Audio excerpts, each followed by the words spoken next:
Welcome to the Care Right podcast, your go-to resource for all things elder care. Guiding us through this journey is Annalee Kruger, the founder of Care Right Incorporated, and she has been steadfastly supporting families across the United States. Each episode brings you expert insights, innovative strategies, and practical advice, ensuring that you're well equipped to provide the best possible care for your loved ones. Expect to gain valuable knowledge, learn from real-life stories, and get inspired to take action in your own caregiving journey. So buckle up as we dive into an in-depth discussion of elder care planning and together embrace the journey of caring for aging loved ones on the Care Right podcast. Today, we are honored to welcome Annalee Kruger, author and founder of Care Right. Welcome, Annalee. Thank you for having me on your guest podcast show today. You're welcome. You're welcome. So, Annalee, tell us about Care Right and what it is you're doing and how you're helping families. Great. So I started out as a social worker and marketing director and then executive director in long-term care 30 years ago. Part of my role was to do tours with families when they would come in. Most of them were in a crisis. Mom fell, she's in the hospital. Hospital says, here's a list of facilities, go find one by noon tomorrow because we're discharging. And so the kids were in the care communities doing the tours. They had no idea what questions to ask or what to look for. So the tour would only take about an hour, but I was spending 2 and 3 hours at a time with each family because they had so many questions about, well, how is care going to get paid? What can we expect from care in this care community? They weren't able to answer some of the questions that I would ask them, like, does your mom have a living will? Does she have a power of attorney? Is she a full code or a do not resuscitate? Does she have long-term care insurance? So the answers were mostly the same. They're like, I don't know. Our family never talks about stuff like that. But then I had like this many families in that 18-year period that would say, Annalee, we tried to get this information from mom and dad, but they gave us so much pushback that we quit trying because they wanted to salvage their relationships, right? So after 18 years of gathering all of this data that clearly families really don't talk about the what whens of aging. So I started Care Right Incorporated in 2011. It's a virtual family consultant company. I've been nationwide since 2011. And what I do is I work with families all across the country because the profile of a typical family isn't what it used to be 30 years ago. 30 years ago, everybody lived down the street from each other, but that's just not how it is these days. So I rarely have families that actually live in the same zip code, let alone time zone. So I facilitate their family meetings. I learn from them what's working well, what's not working well, what are their goals, which are usually to age in place at home, and what's the plan if staying at home is no longer safe, feasible, or viable for your loved one or for you. And where does it make sense for when you need more care or if you need more care that you would go to receive that care?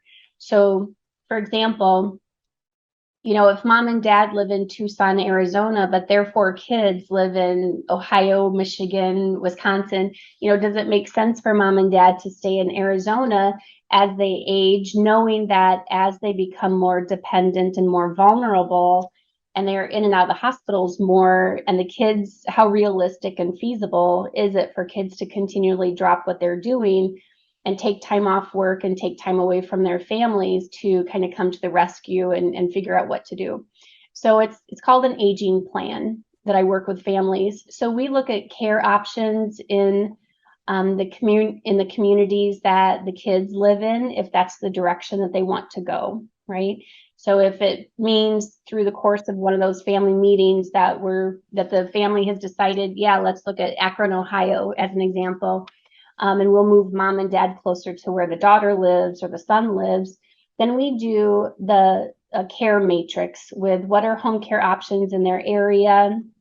Is there adult daycare programs in their area for those clients that would benefit from that type of service? And then we look at what care communities are available that they would be able to qualify to get into. Now, when they're looking into these different types of long-term care solutions and services. Do you have relationships with these cities and different places, or how do you select the ones for them, or are you just going on and searching? How does that process work? Yep. So we do the research. We come up with usually 5 to 8 different care communities, but to get to that 5 to 8, we might have had to research 20 different care communities. We don't have any contracts, or our services are paid for by the family, so we have their vested interest at heart. We're not a placement company where they get the kickbacks, So it's not from the like a place for facilities. mom or No, like no, elder no. care finder. Yeah. No, no, that is totally the opposite of my business model. We're very relationship based. And it's about educating the families about caregiver burnout, about dementia, about long-term care options, how to pay for care, how to support the family the best way possible, and making sure that they have all of their, through the grab and go binder, have all of their, legal documents in order, that they have their long-term care insurance policies, that everything is at the fingertips for when that information is needed. And for a family that might be listening or watching this interview, and they might find themselves in a circumstance that mom is needing extra help, you had the geographical barriers that kind of prevents things from being as easy as, like you said, where it may have been 30, 40 years ago, where everybody lives in the same community. Walk us through the process. So somebody reaches out to CareRight. What's step one? And kind of walk us through the steps of what that's like. Sure. So step one is scheduling a 30-minute consult. That's either on Zoom or over the phone. If they're in my direct area, they can certainly meet with me or one of my teammates in the Naples, Florida area, once it gets cleaned up again from the hurricane. But most of my clients, I'm almost 100% virtual. So they would schedule a 30-minute consult. They can either do that on my website, or they can just reach out to me directly. But through the website, we have an online calendar. So families can just pick what day and time works best for them. They don't need to prepare anything for that consult. It's just, I'll be asking them, or my team and I will be asking them, what's the reason for the call today? Are you concerned about the safety or well-being of your loved one? On that consult checklist, I have different boxes that they can check to see, are they looking for help with care decisions? Do they just want family meetings because they're not in consensus with how to best handle mom and dad's care needs? So it starts with that 30-minute consult. I get the information from them about what are their goals, what's keeping them up at night. And then we go over which packages that we have that would be the most suitable for what their situation is. Then they look at the proposal that we send to them, and most families agree to move forward because, unfortunately, by the time they come to me, they're in a crisis, and they have to make big decisions really quickly.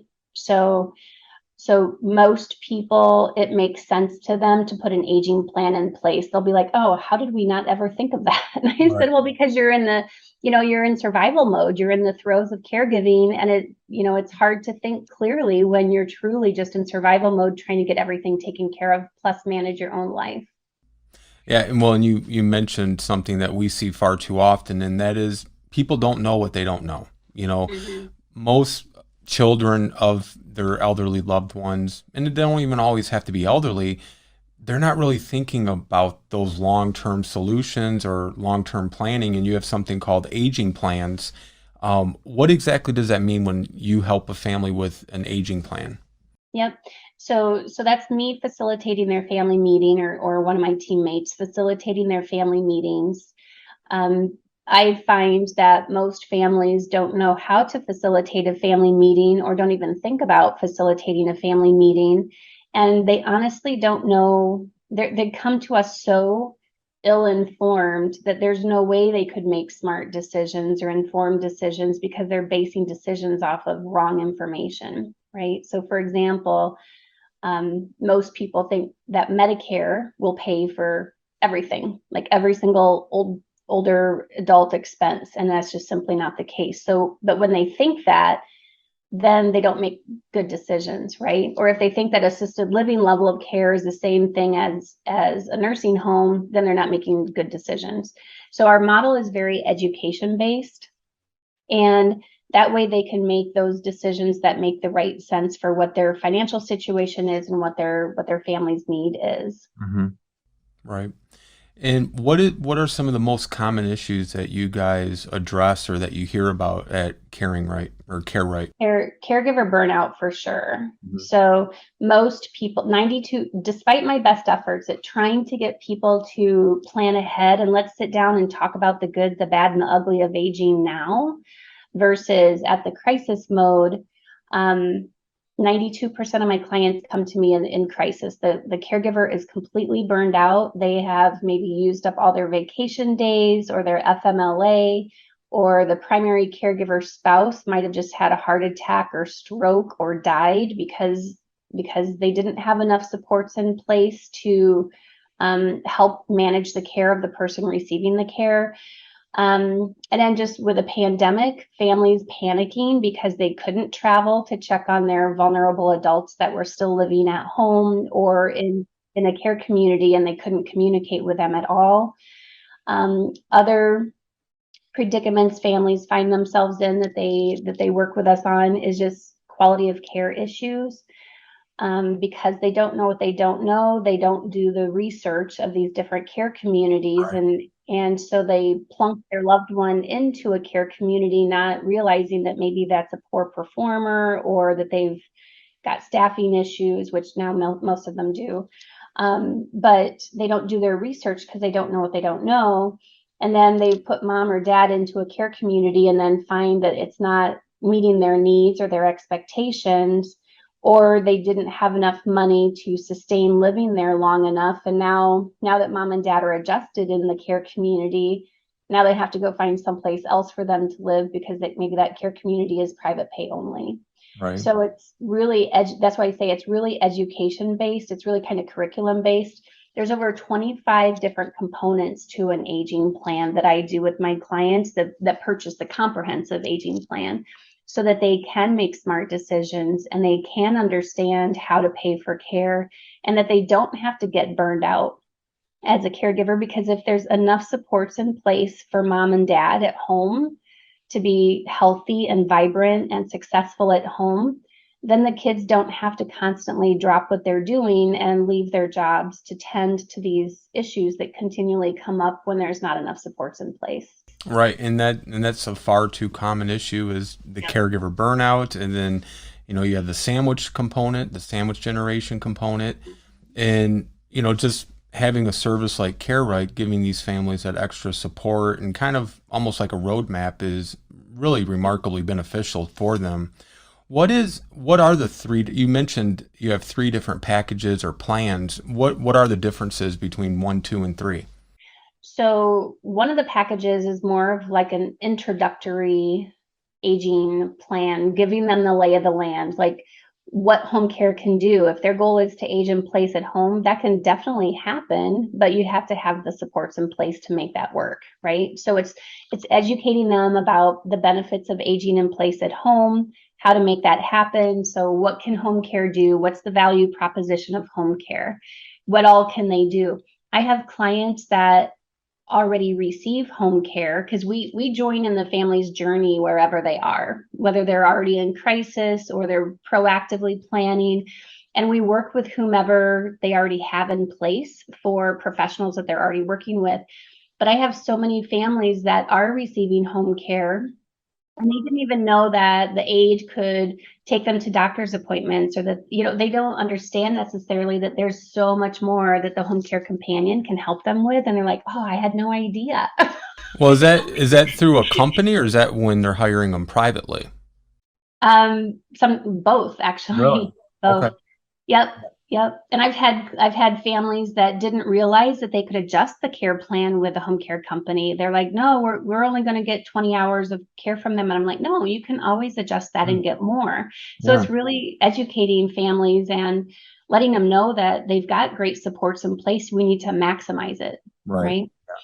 So that's one thing is is just kind of that introductory aging plan, just to give them that type of information, let them understand that when it comes time, or if it comes time that they can't stay at home, letting them, educating them about what are the differences and levels of care, what's independent living, what's assisted living, what's memory care, what's the cost structure, how does that all work?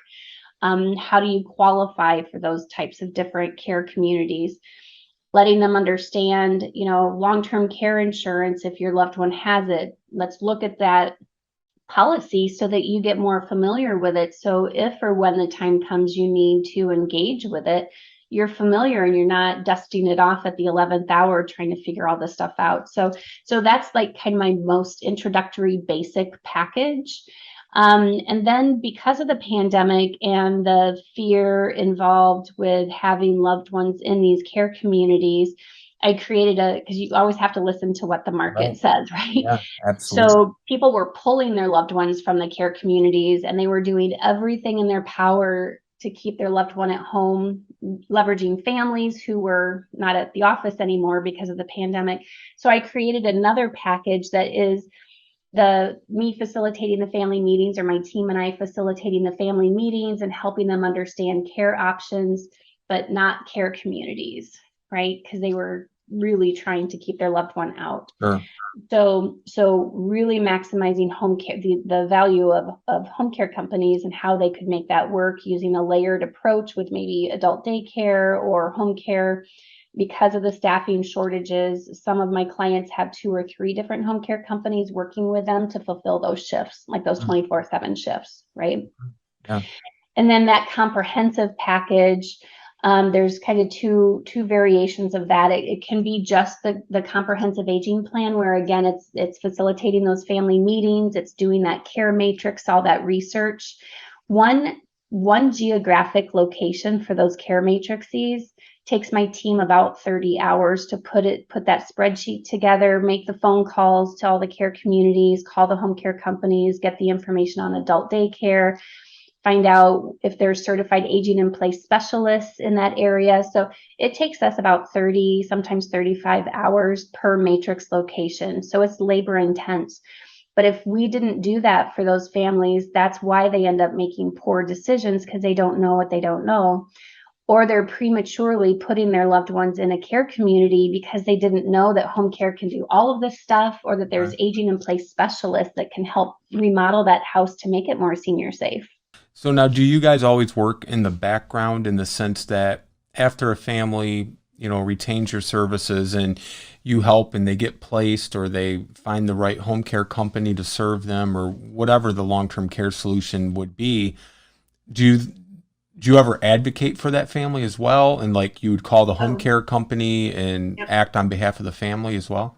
Yep. So that's some of our clients they just want that aging plan. And then on that last family meeting, we say, okay, so here's all the recommendations. Here's, home care, here's aging in place, here's a elder planning, attorney, whatever referrals and recommendations that the family needs.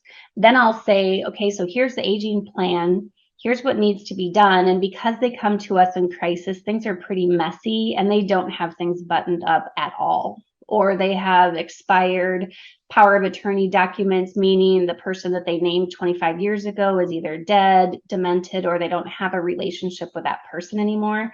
So that's how comprehensive that comprehensive package is. And then at that last meeting, we talk about, do you want CareRight to help you implement the plan, or do you want to, as a family, divide and conquer? Most families, because they're so burned out by the time they find us or get referred to us, they're like, oh, we just don't have the emotional bandwidth to now make all these phone calls to, the home care or the attorney and get the tours scheduled of these care communities. So most of our clients are then on an ongoing care package. We also have an annual package where maybe the family does want to implement the plan on their own because they feel like they have enough supports in place that they can divide and conquer, making 15 or 20 different phone calls and implementing the plan. Right. But most of our clients, they'll go on an annual package where we'll check in with them, once a month or quarterly, and just make sure that they're doing okay if they wanted less of a white glove approach. But most of our clients, probably 90% of our clients, once we do that aging plan and on that last family meeting, they're like, oh, if you could help us implement it and oversee their care and work as their patient advocate, that's usually what families do. I see. Part of that aging plan, all of the plans that we have for families also incorporate, they get a checklist on how to tour these care communities with confidence. They get a checklist on, how to interview home care companies or things that they should think about with home care companies. They also get a checklist, a 7-page checklist on how to be a bold advocate so that they can make sure that their loved one is getting the best quality of care possible. We also provide them a whole printout, and we go over it with them too on what are the differences in levels of care, all the way from independent living to palliative care and hospice, because there's a lot of, again, misinformation about that. And so they're not making smart decisions because they don't know what they don't know. So again, it's really education based so they can make informed decisions. And was it from, and I know you're also the author of the book, The Invisible Patient, the Emotional, Financial, and Physical Toll on Family Caregivers, which is available on Amazon, and there's the book there. Did you write that book based on your experiences with CareRight, or how did the book come about?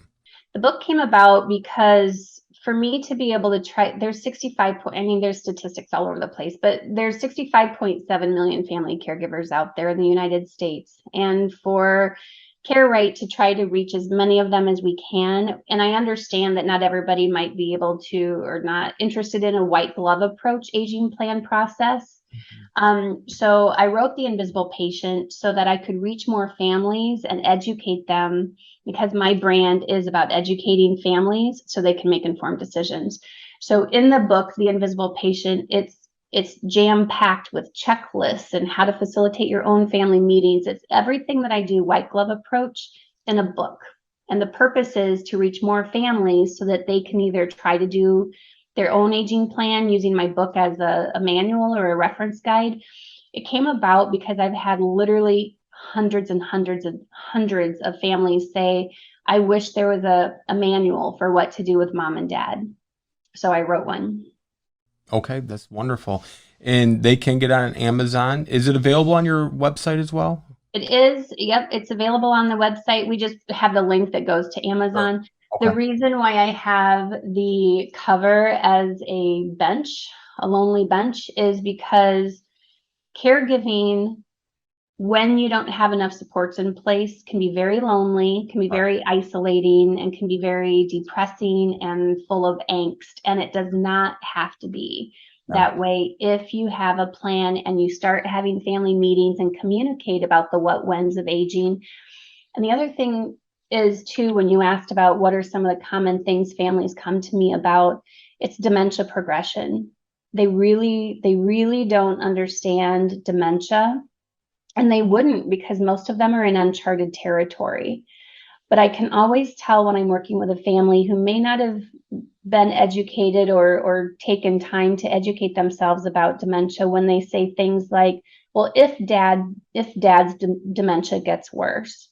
So I have, that's part of those ongoing care packages for families is, yes, we need to put that plan or that crisis management solutions in place first, but then let's go back and help you be successful with your demented loved one with having more meaningful visits, how not to argue and fight when you're, how to use redirection and validation, and how home care or adult daycare programs or layering both of those can make your life so much easier. So if you know that bath time is a problem, outsource it. Don't be the one to do the shower then. It allows having that aging plan allows the adult kids and the spouse to just be the adult kids. Be the child. Yeah, exactly. Go visit your dad and watch a Packers game. I started my business in Wisconsin. So go spend the weekend with your dad watching the Packers game instead of having to, have a whole 15 checklist job list every time you go there. That's one of the things that families are always saying is, I just want to be the son or the daughter, or the spouse is saying, I don't identify as being the husband or the wife anymore. Well, the I'm roles a change. The caregiver. roles change, and I just wanted to touch on one thing real quickly. Talking about home care, and of course, that's what our family business does here in Michigan. And when families find the right fit for their situation, that doesn't just mean having the care, whether it's long-term care facilities, assisted living, adult daycares or home care. But those companies, they have a responsibility to provide that information and those resources to these families. It's just very disappointing when you say, families aren't aware that, the caregivers can take them on medical appointments or errands or just on an outing, and that they didn't know they could change their hours or their schedules. That should all be part of the care plan. The care plan is never written in stone. It's an ever evolving document, and the case managers that those families are working with, that's their job, is to check in and to have that open communication, to advise them and recommend things, or listen just as an ear to listen to. Mom had a really bad night last night. And that's where I think too, I always recommend to families, if they have the ability to do it, whether it's virtually or in person, join a caregiver support group, because that's a place where you're going to have a commonality with other people who are all maybe not experiencing the exact situations that you're going through, but the one commonality is you're all a caregiver in some capacity, where your friends and your social circle may not be experiencing those things. So these people are there to be your support, and you're there to be their support, and you build that, that network together. So if mom is having a bad night, call your friend from the caregiver support group, just as an ear to listen to, because at least they can understand to some degree what you're experiencing and going through, or celebrate the small victories. Mom had a great night last night and she slept for 8 hours, and that it is an emotional, financial, and physical toll. And I just love the title of your book, because it really is more than just hands-on care. It affects every aspect of your life. And, being there and knowing that there's resources like Care Right really will make a profound difference, a positive, profound difference in people's journeys as caring for their loved ones and finding what's best for their loved ones. Right. Yeah. And it's, I say this probably 15 times a day, because we have a lot of clients, right? And they all come to Care Right from word of mouth referral, because I don't advertise. But when you do a good job and your pricing is fair and your family sees the value in what you've done with them, they Right. just continue to make referrals, right? Like you're in that same position. You get a lot of word of mouth referrals too. And so I say every single day on these 30-minute consults, caregiving and aging and dementia progression can be a positive experience if you know what you're up against with with dementia, if you have enough supports in place, if your family's communicating well, and if you know what your next level option is. If where you are right now isn't working, what's the next step? What's the contingency plan? And I say that every day. And I think that's why families, on those 30-minute consults, they're like, oh, this makes perfect sense, because for that 30 minutes or 45 minutes that we spend with them on the phone, they can just kind of unplug enough to be like, oh, they have the intellect to be like, oh, this makes perfect sense.